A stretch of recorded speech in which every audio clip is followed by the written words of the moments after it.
রাজধানীর ব্যস্ত ফুটপাত, যেখানে প্রতিদিন জীবিকার তাগিদে লড়াই করেন হাজারো হকার। দীর্ঘদিনের অনিশ্চয়তা, উচ্ছেদ আতঙ্ক আর হয়রানির সেই জীবন এবার বদলাতে শুরু করেছে। সরকারি উদ্যোগে স্মার্ট কার্ড হাতে পেয়ে বৈধভাবে ব্যবসা করার স্বীকৃতি পেয়েছেন তারা। ফলে নতুন আশায় বুক বাঁধছেন নিম্ন আয়ের এই মানুষগুলো।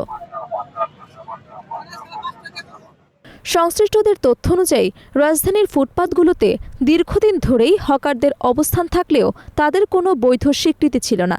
পুলিশ বা সিটি কর্পোরেশনের অভিযানের সময় প্রায় তাদের দৌড়ে পালাতে হতো, এমনকি হারাতে হতো পণ্য। আসলে আমি 26 বছর ধরে ব্যবসা করি, তো কখনো কার্ড পাই নাই, এখন কার্ড পেয়ে অনেক খুশি। ঠিক আছে, যে আমরা যদি কার্ড আমাদের যদি সরকার যদি আমাদেরকে কার্ড দিয়ে লাইসেন্স দিয়ে যদি আমাদের কাছে কিছু টাকা নেয়, লাইসেন্স যদি দেয়, তাহলে আমাদের সুবিধা হবে। মানে আমাদের মনে করেন না কারোর টাকা দিতে হবে না, চাঁদা দিতে হবে না। তা সরকার যদি নেয়, সরকারের উন্নয়ন বাড়বে, জনগণের বাড়বে। আমাদের টাকাটা নিয়ে সরকার যদি উন্নয়ন হয়, সিটি কর্পোরেশন সুন্দর করবে, আরো সুন্দর হবে। আমরা তো এক সাইডে বসছি, যারা রাস্তায় পুরা দখল করে নিয়ে আসে, তাদেরকে যদি সরিয়ে যদি অন্য কোথাও দেয়, তাহলে রাস্তা অনেক সুন্দর হবে। তবে নতুন এই স্মার্ট কার্ড ব্যবস্থার মাধ্যমে সেই অনিশ্চয়তা অনেকটাই কমেছে বলে জানিয়েছেন হকাররা। অনুমতির মধ্যে মনে করেন যে প্রায় আমি 25 বছর ধরে ব্যবসা করি।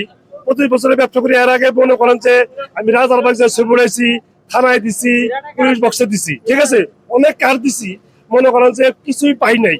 এখন এই সরকার আসার পর, বুঝছেন, এই সরকার আসার পর সিটি কর্পোরেশন আমাদেরকে কার্ড দিছে, মানে আমাদের দোকান করার মধ্যে এর আনন্দ আর কিছু করা এর ছাড়া আনন্দ নাই। মানে সেরকম আনন্দ পাইছি আমরা। এখানে মোটামুটি পড়ায় 45 জন পাইছি, আর কিছু বাকি আছে। এই কার্ড হয়ে যাবে, 2-1 দিনের মধ্যে সবার কার্ড হয়ে যাবে। এখানে একটা হিসাব আছে যে কজন দোকানদার আছে, ঠিক আছে, এই কজনের আমরা কাগজপত্র দিচ্ছি, কোনো বাইরের কোন আমরা কাগজপত্র দিই নেই। এখানে দোকানদার ম্যাক্সিমাম আমাদের এখানে প্রায় 55-60 জন দোকানদার আছে। একজন হকার বলেন, আগে প্রায় দৌড়াতে হতো, কিন্তু এখন স্মার্ট কার্ড পাওয়ায় নিরাপত্তা অনুভব করছেন। এটি তাদের নাগরিক হিসেবে স্বীকৃতি দিয়েছে বলেও মনে করেন তারা। যে আজকে বলছে আজকে দিবে, তো আজকে এখনো পাইনি কার্ড হাতে, একটু পর যাওয়ার পর দেখতে পারবো যে কার্ড পাইছি, দিব কিনা আজকে।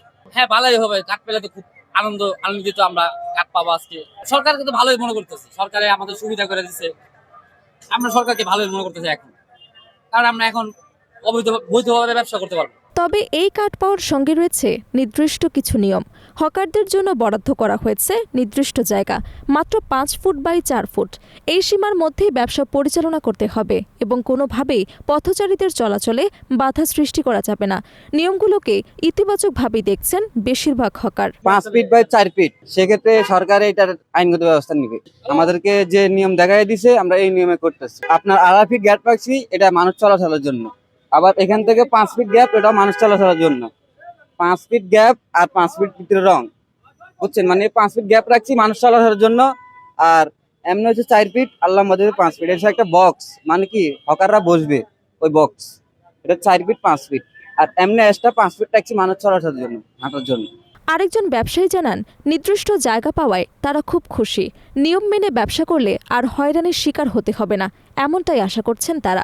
বলছে ঢাকা দক্ষিণ উত্তর সবাইকে কার্ড দিবে, এরা নির্ধারিত স্থান করে দেবে, ঠিক আছে, কিন্তু সর্বপ্রথম উদ্বোধনে আমরা পেয়েছি 15 দিন আমাদেরকে 100 জনকে কার্ড দিয়েছে, 100 জনকে। সিটি কর্পোরেশন যাদের দায়িত্বে আমরা কার্ড পেয়েছি, তারা বলছে যে আমরা সারা ঢাকা সহ দক্ষিণ উত্তর সবাইকে আমরা ধীরে আস্তে কার্ড দিয়ে দিব, কেউ বঞ্চিত হবে না।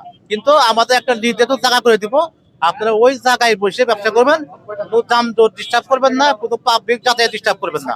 আমাদের জায়গাটা করে দিব, ওই জায়গায় আপনারা পয়সা আজীবন ব্যবসা করবেন। সংশ্লিষ্ট কর্তৃপক্ষ বলছে, এই উদ্যোগের মাধ্যমে একদিকে যেমন হকারদের কর্মসংস্থান সুরক্ষিত হবে, অন্যদিকে শহরের ফুটপাতেও ফিরবে শৃঙ্খলা। একই সঙ্গে চাঁদাবাজি ও অনিয়ম কমে আসবে বলেও মনে করা হচ্ছে। আমি তো কার্ড পাই নাই, শুধুমাত্র আশা করছি যে গভর্নমেন্ট আমাকে দেবে। এবং পল্টন থানায় গিয়েছিলাম 2-2বার, তারাও একটা আশা ভরসা দিচ্ছে যে টুডে টুমোরো হবেই। তো সরকারের আমি কার্ড পাই বা না পাই তাতে কোনো দুঃখ নাই। সরকারের এই মহৎ উদ্যোগের পিছনে তাকে অসংখ্য ধন্যবাদ জানাই। কাগজপত্র জমা দিয়েছি, তো জানি না কোথাও ভুল ত্রুটি হয়েছে কিনা, কিসের জন্য আমারটা আসতেছে না, সিটি কর্পোরেশনের ডাটা বেজে আমার নামটা আসতেছে না। তো সেই কারণে আমারটা হচ্ছে না, শুধু পিছিয়ে যাচ্ছে। বিশেষজ্ঞদের মতে এই স্মার্ট কার্ড শুধু একটি পরিচয়পত্র নয়, বরং এটি হকারদের জন্য একটি নতুন সম্ভাবনার দরজা খুলে দিয়েছে। সঠিক বাস্তবায়ন নিশ্চিত করা গেলে রাজধানীর বিশৃঙ্খল ফুটপাতগুলো ধীরে ধীরে নিয়ন্ত্রিত ও চলাচল উপযোগী হয়ে উঠবে। সব মিলিয়ে সরকারের এই উদ্যোগ হকারদের জীবনে স্বস্তি ফিরিয়ে আনার পাশাপাশি শহরের সার্বিক ব্যবস্থাপনায় ইতিবাচক পরিবর্তন আনবে, এমনটাই প্রত্যাশা সংশ্লিষ্ট সবার।